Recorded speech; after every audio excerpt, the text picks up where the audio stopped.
Welcome, everybody, to another episode of Strife's Sanctum podcast. My name is Citizen Strife, and this week I talk about a game I completed a few weeks ago, Suikoden 1 and 2. Well, two games, back to back, for my other channel. Now, I didn't plan any stuff specifically, because this one was like right at the tail end of last month, give or take. Or right into the middle of December, so I'm fully aware of what this game is. So the most I might do is bounce back and forth between both games to compare and contrast them, but I know well enough how these games are, so I didn't do my usual prep work, because I just beat it. I can't get any more prep work than just beating the game. So in terms of thoughts, I would say I liked them. Sometimes they were frustrating from a menuing perspective and usually storytelling perspective. But I'd say that's the nature of the game design. There's a lot of stuff going on gameplay-wise that I wish they hadn't have done, and they would have stuck the landing somewhere else. But I will say that 1 walked so 2 could run. Just saying that right up front, 2 is better than 1 by miles. But there are still some issues with 2 that really are annoying.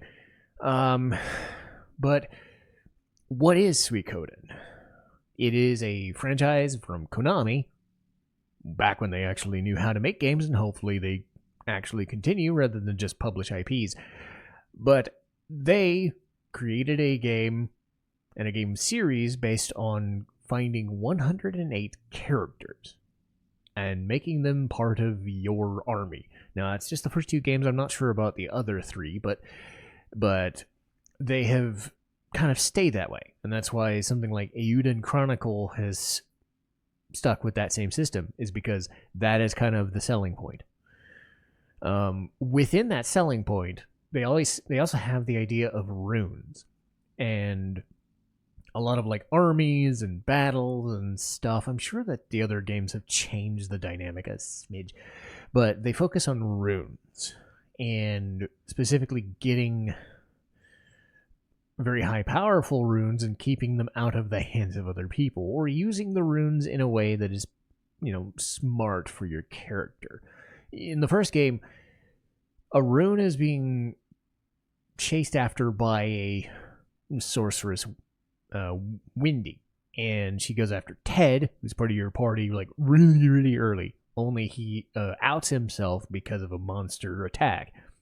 But the main character, part of the McDowell family, goes after, tries to save him, but then they get caught, and then they are on the run. Several of the characters, Cleo, Pawn, Gremio, and maybe some others, are accosted, but Victor finds them. Victor is this, gruff, happy-go-lucky, but brutish type, and he says, you follow me, do whatever, because people are coming after you. This is a bad idea. You don't want to be with this empire anymore. So follow me, do the thing. And MC gets the thing, and he meets this character known as Odessa, and he joins the Liberation Army, only for Odessa, this is one of the main issues I find in the game, to just flat out, eat it super early. So, yeah. I'll put a spoiler tag, because I've played this and whatever, but still, Odessa, she doesn't have much character. And the fact that she eats it an hour into the game just so that MC can just take over, I believe his name's Tyr. But it's just why am I? It's the Yakuza syndrome. All of a sudden, I'm the best guy for this job to recruit 100 people and then have all of them recruit soldiers to fight this army. I don't get it. Again, it's the problem with silent protagonists. They don't have charisma. They don't have internal struggle. They don't have anything. And this is also true in the second game. They give you some more, but again, even if it's a game 30 years ago, it's still a mistake. silent protagonists, I don't like. I've never liked them. Screw it. Sue me if you like. I've never liked them. I like it as soon as they become characters. So, whatever. But you've got this set up. You've basically said this main guy is now in control of this castle to do with as he with his liberation army, and then they find a castle and whatever. It happens in both games. But basically, you are tasked with recruiting people to fight against both evil empires for the game.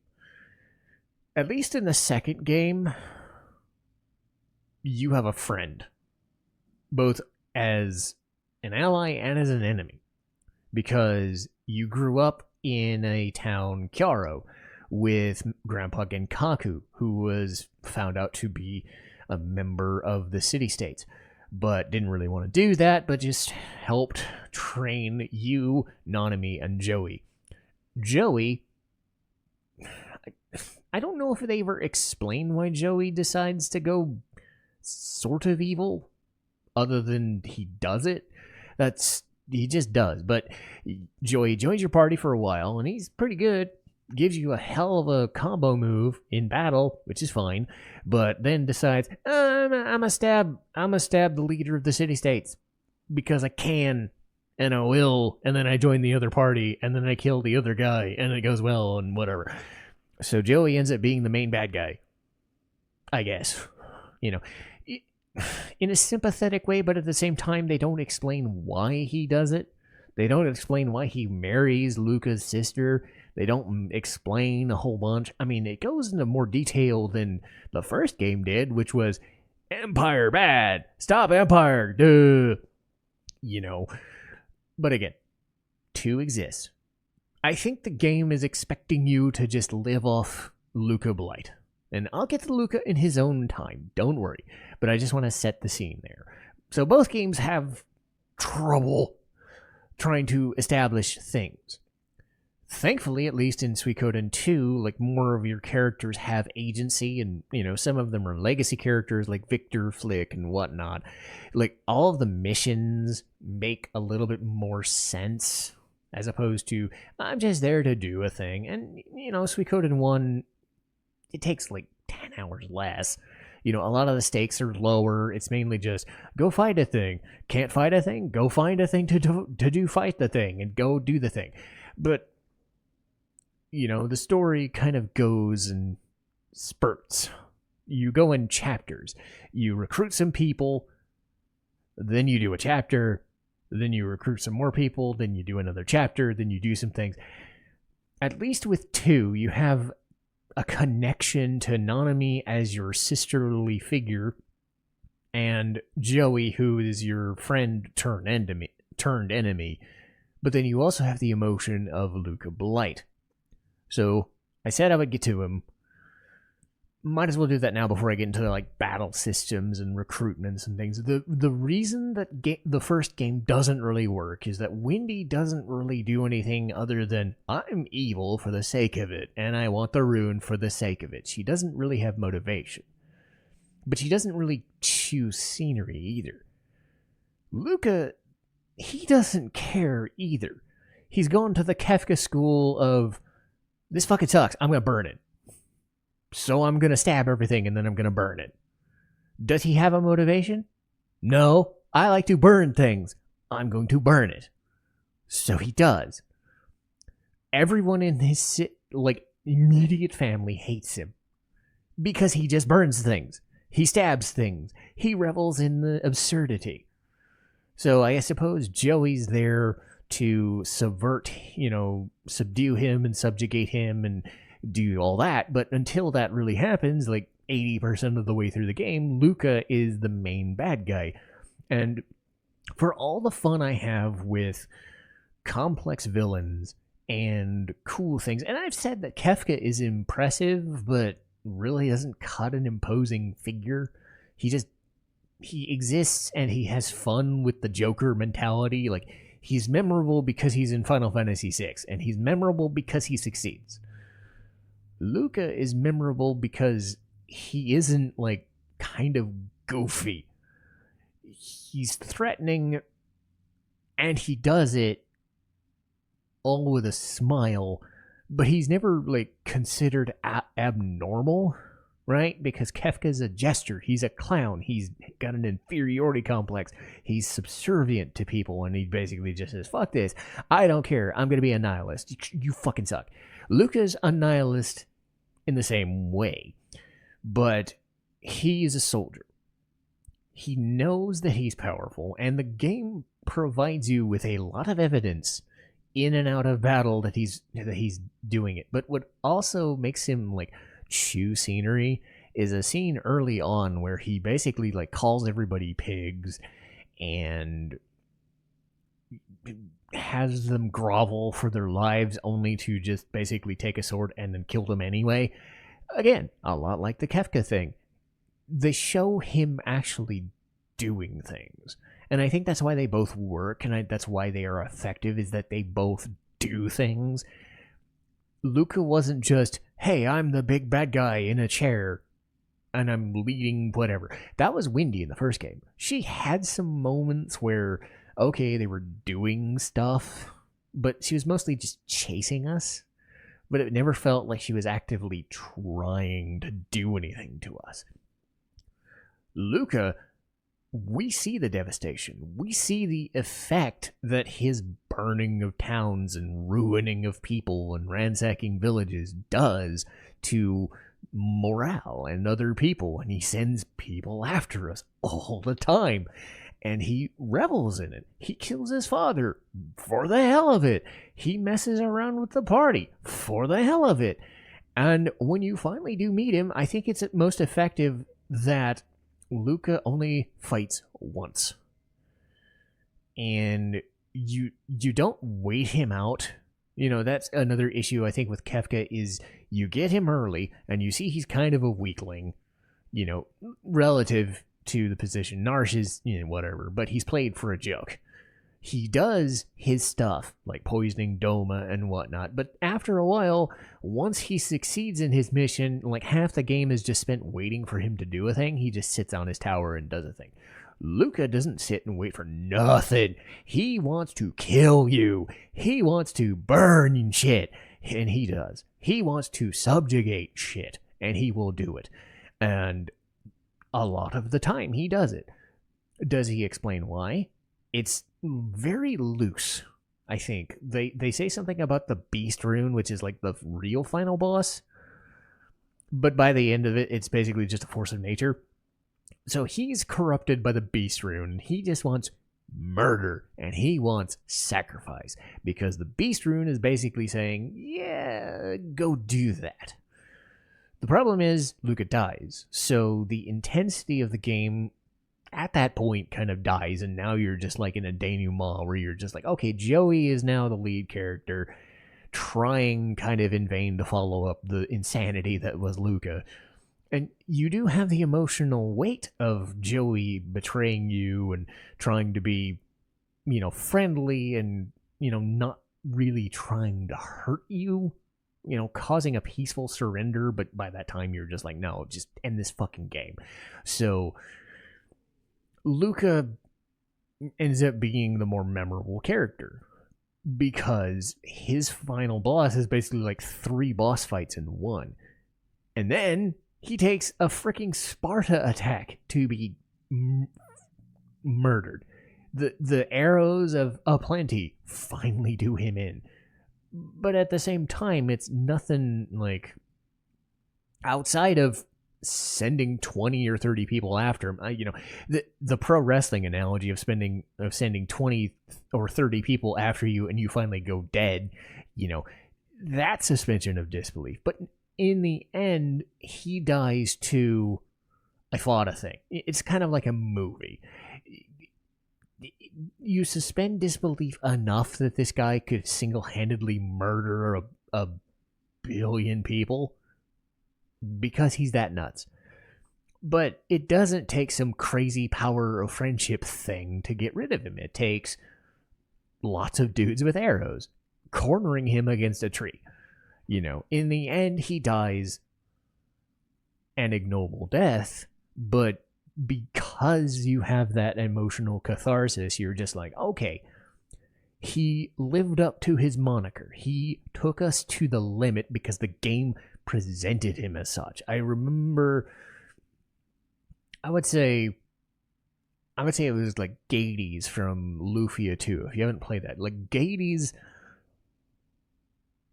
had the first fight or two, and he was a powerful monster and destroyed things, and he whooped the floor with you, you know.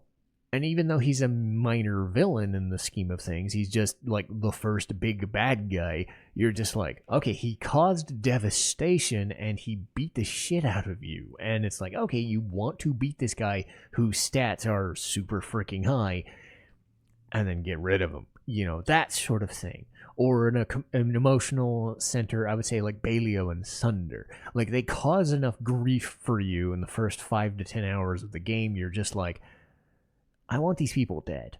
So now that they are, I can move on with the rest of the game, even though it feels like there's less weight to it. But I needed a segment to talk about Luca because he was memorable. Will he be my favorite villain of all time? No.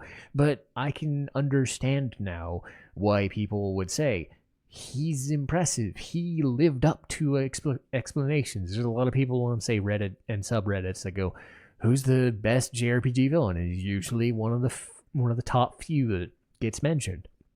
And I can believe that.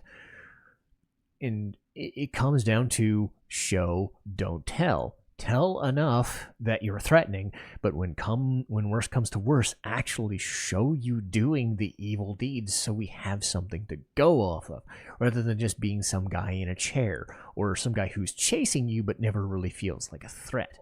So, you know, that's where Suikoden 1 falters, because Windy and Barbarossa don't ever feel like threats. They send the army after you, they send people after you, but they don't really feel like tangible, emotional, personal threats.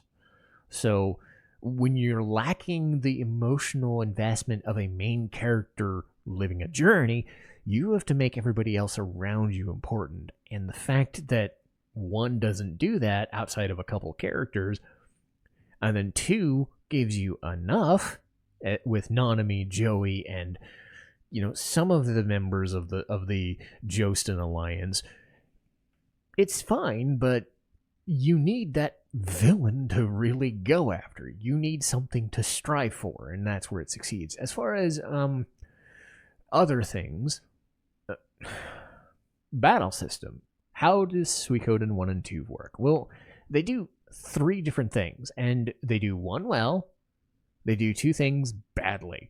Let's get to the good ones, the straightforward turn-based battles. Their focus is on runes and skills, and having combos or unite skills in later games. But in the first game, you get people with different runes. Let's say, for example, Valeria. She gets the Falcon rune, and she can do 3 times damage. What an oversight that she gets to do it all the fucking time and can do 3 times damage, and it's like, well, you're never leaving my party. Other people can do magic damage better or whatever, but some people can do magic spells. They get spell slots to do this move or this move or this move or this move. You can imbue your weapons with different effects, or you can give yourself runes to get different magic and set yourself up. So you have people who are magic based, or even support characters or healers. You have your traditional damage dealers. But, you know, there are some that are better than others. I will admit, I hated Victor in the first game because he hits like a truck, but he can never hit anybody. They fix him in the second game. They also change around Valeria, so she doesn't get the 3 times damage, but she at least gets like 2 times damage. You know, other characters, I only experimented with kind of begrudgingly. Like, I had the 5 or 10 that I worked with, and each class could kind of vary with, you know, faster martial arts based attackers or ninjas. You've got sword and board shield users or heavy armor classes. You've got mages, you've got support mages, you've got people with claws in the second game, you know, different types of weapons, you know, staffs or staves and claws and other cool stuff. And in the second game, you get to use like extra slots for extra runes. Like, each weapon hand can get a rune in some instances. Some people can use only one, some people don't. But at least in the second game, you get a doggo, and a doggo can be a doggo, which is great. Or you can have somebody who's recruited who has a special maneuver of this hedgehog looking thing who basically swallows everything up, and it's frightening, but that comes into play of recruitment. So you can kind of gear your party to however you really want. So you have 6 people, front row and back row, 3 of each. They can do short, middle, or long. Short, you can only be in the front. Middle, you can kind of hit people in the first row if you're in the back, or second row if you're short range. And long range can hit anybody. But the main issue I have with the first game, which is remedied in the second game, is a matter of choice. I found that in the first game, when they wanted you to have a certain character, you were locked in with that character. It didn't matter if they were 10 levels behind, 20 levels behind, or were somebody within the game forever. If you use somebody else that's not part of the main party, fuck you. We're taking 1 or 2 slots away, and you're stuck with them for a chapter. So get used to it. In the second game, they at least give you 2 convoy slots. So if, say, Victor, who I usually use more often than not as a secondary option, but, if the game provided it, I'm not going to say no, because Victor and Flick were usually, like, those mainline options if I was given a choice. I mostly went female-based characters. One in particular for the second game, but Valeria was always in there. But I would choose people like Wakaba, Anita, Ailey, and Rena and whatnot, and then I'd have 3 or 4 other people. But Victor and Flick being main party NPCs by and large, if they needed to hoof themselves into the party, whether it was the first game or the second game, I never really complained. Only it's when you recruit people and they force your way into your party and you have to keep going back and forth to the main station. If you have convoys, that's not so bad, but when you're recruiting people and you don't know if you need a certain person in your party to recruit another person, and you have to already use one person you don't like, when you're wandering around, after a while you get a teleportation method and character. But even in the second game, you're just like, why am I constantly going back and forth with characters I don't want? Leveling up characters I don't want to recruit other people that I don't want. And the recruitment can be anything from, I found you in a forest, join my party, to I'm paying your bill for food, join my party. Or you killed a guy, I'm gonna join your party. Or, oh my god, you're a fucking loser, but I'm still gonna join your party because I need to know, some of them have reasons. Some of them have reasons for joining your party. You defeated them in battle, but you spared their life. Okay, they joined your party. That's fine. They have an emotional weight to the game. But by and large, at most 10 or 15 people matter in the game. And I'm not even counting the main characters. Because again, I don't think the main character is a character. They are the conduit to make the story go forward, even if they don't do anything. But again, you're gathering these hundreds of people, and yes, some of them have uses outside of battle in your fortresses or your castles. They create an elevator for quick travel. Vicky has a mirror that you blink to and from, and she'll teleport you to places, but you have to make sure that she's not in your party, because sometimes it doesn't work if she's in your party or not, so you have to walk back to your place if you have her in your party by mistake. Don't ask me why that happens, but it sometimes does. More of a Suikoden 2 problem than a Suikoden 1, but still. Then you get people who are just NPC recruits. They give you an inn to stay at, or they make food, or they create a bathhouse, or they, are your storage. Speaking of storage, now that I'm thinking about it, I hated it in Suikoden 1 because they didn't let you just take things from the bag or sell things from the bag. You had to constantly monitor your it's kind of like Dragon Quest. You have like 3 slots, 3 like columns of stuff that you can hold as a bag.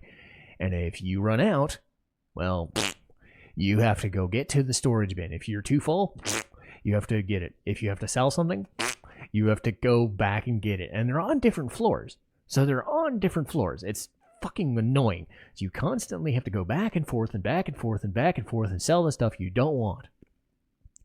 And you could do that for every single character if you want. But you have to keep going back and forth. At least in the second game, you have a little bit more leeway because they take it from the bag and the inventory, so you're doing that less. In terms of boosting weapons and boosting equipment and shit, you get blacksmiths that level up to about 15 or 16 each game. And it's tiered to where you are in the story. So that's an interesting mechanic. You have runes that you can get to characters, and again, I think having at least one healer saves you because a lot of medicines are single target. The spells, even though the spell slots are some of them, specifically the second main character, Rio, he has the Bright Shield rune, who, he can do at least maybe like 70 to 200 HP heal to the entire party like 5 or 10 times a given rest cycle. So, at least that gives you something. And then every other heal, by and large, is like single target. So if you like having heals, you have to have medicine. You just have to heal a lot. And it gets frustrating to heal. Thankfully, the game is never really difficult. Like, both games are not that hard. The bosses can be, or if you're under-leveled, they can be. But the way levels work is you only get 1,000 HP per level. So, higher in the game you go, if you're, like, low level, say if I got Luke off the bench and he's 20 levels behind me, he'll gain 20 levels in about 5 or 6 fights and then be right where anybody else is. So you're never really truly out of it. You basically just pick whoever you like as a story or a physical character and be like, okay, cool. So personality or character-wise or story, if you like them, use them. If they work in your party, use them. The only time you're really sunk is when you do have to fight Luca and you're like, you need 18 different people. So you have to kind of guess which ones you've been liking and using and, fit them in your party, short, medium, and long, and do it that way. But the battles never really feel too difficult. There are some bosses that are wars of attrition, but that's really all the game amounts to is wars of attrition. In the turn-based battles, if you have enough heals and if you're leveled up enough and you got your stills, none of the battles are like strategy. You just pound a dude till they die, or you get hit until you die. Pretty simple. I was playing this alongside Bravely Default, and it drove me nuts trying to plan stuff out for Bravely Default because it was so slow. Suikoden is meant to be played fast and furious and loose. But the problem is, as fun as the quick turn-based battles are, the other things about the game don't work. Namely, the massive scale battles. Like the duels, I'll get the duels out of the way first. The duels are simple. You got one person doing another thing, and you're doing whatever. So say you're recruiting somebody, or you yourself are fighting, well, what's fine? You have attack, special attack, and defend. And you kind of have to gauge what a person says and, rock, paper, scissors. And if you did the rock, paper, scissors correctly, you survive. Pretty straightforward, thematic. It's really all it is. The problem comes in the mass scale battles, and specifically the turn-based strategy of 2.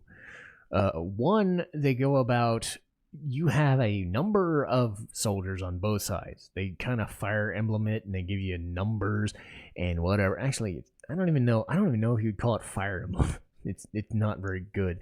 But you pick again from a rock paper scissors method: attack, special attack, or magic, or range. Magic attack or ranged, and some are better than others. And you kind of just whittle down people's HP, whittle out the 10,000 or 20,000 or whatever numbers before you are. And it's pretty straightforward.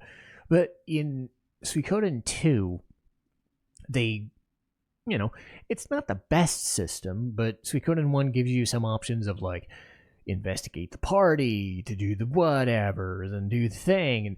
And it's turn by turn by turn, but it goes by fast. That is not the case in 2, where they go full-on turn-based strategy. And turn-based strategy is slow, even at the best of times. There are some games I like that have done it, but by and large, whether it's Final Fantasy Tactics or even Valkyria Chronicles, that was like the one time... Or actually, no, it was like Stella Glow, Valkyria Chronicles, and Devil Survivor were like the 3 turn-based battle games I've ever liked. I never liked Final Fantasy Tactics. I hated this version because it's not even very thorough. It's just, you have some versatility, but a lot of the game is RNG. And if you pick a thing... And even if you do it right, the game just says you have a X amount of chance to do damage. And the way it kind of works is you see the little people on the screen, and you shoot your arrows, or you do your magic, or you do your fighting.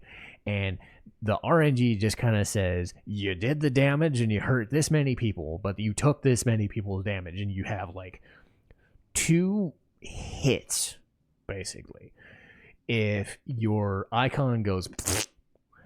that means you take damage, and then you're like 1 more hit away from basically dying.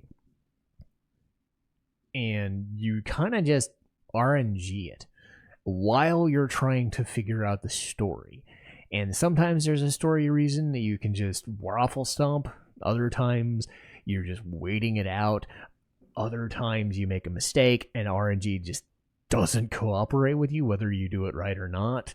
And I was following a guide mostly. I just let Apple do all the work and then played them myself. I let her set up the units and do the thing, and I would die a lot. And it would just annoy me. It would annoy me because RNG decided, nah, we'll make you lose your character. And then you will be down a character, and then you will get wrecked again. And you also have the issue of a character may or may not die in those large-scale battles. Legit die. And you lose your full access to endgame, like, the best ending. Because you need, in 2, you have to do a thing with Nanami properly, and then do another thing with Joey later. But by and large, you only get those if you keep all 108 of the stars. So you do a full-scale battle. It might take you 20 or 30 minutes. And then you just up and say, no, I lost a dude. And the bumper screen says, injured in battle. Well, they're fine. But then they give you the bumper screen that says they were killed. So you have to restart. Tying the end game to all 108 means that you have to recruit them all. So you probably need a guide to get them anyway. And then you have to keep them all alive during those turn-based battles. Is the game difficult? No. But it doesn't feel right knowing that, hey, rather than just being knocked out, let me just kill you. Let me just kill you and then you go about your merry way. Sucks to be your playthrough. Start back from the beginning. And then there's this like one character called Gilbert who joins your party at like 5 hours in, and then until like 7 to 8 hours later, actually no, like 3 to 4 hours later, you figure out if he's grayed out or not. So it's just like a waiting game of like, did I save? Did I do it right? Did I do the whatever? And then there's one character known as Clive, who his story arc is done in some weird like 20 or 30 hour time trial. So it was so bad they had to invest in a clock button for his specific side quest. Like, did I know about it before I did it? No. All I needed to know was, is he part of the party, and do I have to do it to mandatorily get all 108? I found out I didn't. So then I realized, no, I'm not going to do your side quest over just because I failed to recognize that that was part of the thing. I don't need to know your extra story bits because I'm not using you in my party, so I don't care. The game worked on its own. One random guy with this axe to grind about this lady bandit, whatever. Maybe it's an interesting story, but he's not the main character. So why are you locking his story, kind of like Shadow from Final Fantasy VI, behind some weird arbitrary nonsense? At least with Shadow, it's just random instays. And it's like 4 cutscenes. But Clive is done in a way that if you don't do a certain thing fast enough, the trail goes cold and you're screwed. I'm like, why is this a thing? Why do I care? It doesn't make any sense. There's stuff like that. Stuff like the mechanic of just putting all the inventory in the wrong place and having us go back and forth. Little stupid things like the party design. Little stupid things like the turn-based battles.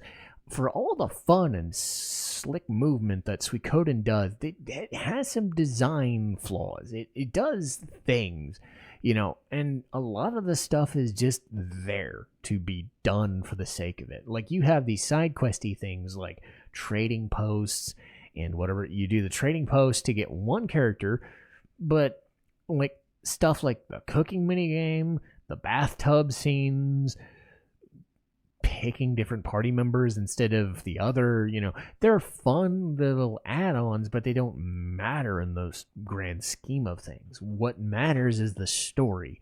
And when you're stuck trying to follow a guide to recruit 80 people who don't matter per playthrough, it does still kind of lead a little...